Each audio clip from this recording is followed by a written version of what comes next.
जिनं जिजामाता यांची वेशभूषा केलेली आहे.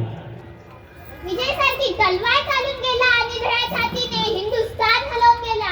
स्वर्गात गेल्यावर त्यांना देवानही लवून मुजरा केला. असा माझा मराठी शुभा होऊन गेला. असा माझा मराठी शुभा होऊन गेला. शिवजयंती कार्यक्रमाला उपस्थित माझ्या बालमित्रांनो व शिवभक्तांना शिवजयंतीच्या खूप खूप शुभेच्छा. सर्वांना माझा मानाचा मुजरा, माझा मानाचा मुजरा, माझा मानाचा मुजरा. मी मेघना महेश शिंदे, इयत्ता 4थी.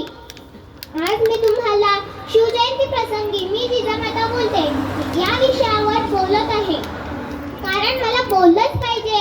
म्हणतात ना, झोपलेल्या माणसांना जागे करता येते, पण ज्यांनी झोपेचं सोंग घेतलंय त्यांना मात्र जागे करता येत नाही. तुम्हाला माहित आहे, तो काळ खूप वाईट व धामधुमीचा होता. अहमदनगरचा निजामशाह, विजापूरचा आदिलशाह व दिल्लीचा मुघल बादशाह यांच्या सत्ता होत्या. माझा जन्म 12 जानेवारी 1598 मध्ये बुलढाणा जिल्ह्यातील सिंदखेड राजा येथे झाला. माझे वडील लखुजीराव हे सुद्धा मोठे सरदार होते. त्याच काळात मी तलवार चालवणे, घोड्यावर बसणे, पट्टा चालवणे या कला शिकले. 9 वर्षाचे असताना माझे लग्न शहाजी राजे यांच्याशी झाले. ते खूप पराक्रमी होते. त्यांनी सुद्धा स्वराज्य स्थापन करण्याचा प्रयत्न केला, पण त्यात त्यांना यश आले नाही. येईलच कसे, आपलेच पितृ झाल्यामुळे त्यांना जमले नाही. पुढे 19 फेब्रुवारी 1630 मध्ये माझ्या शिवबाचा शिवनेरी किल्ल्यावर जन्म झाला.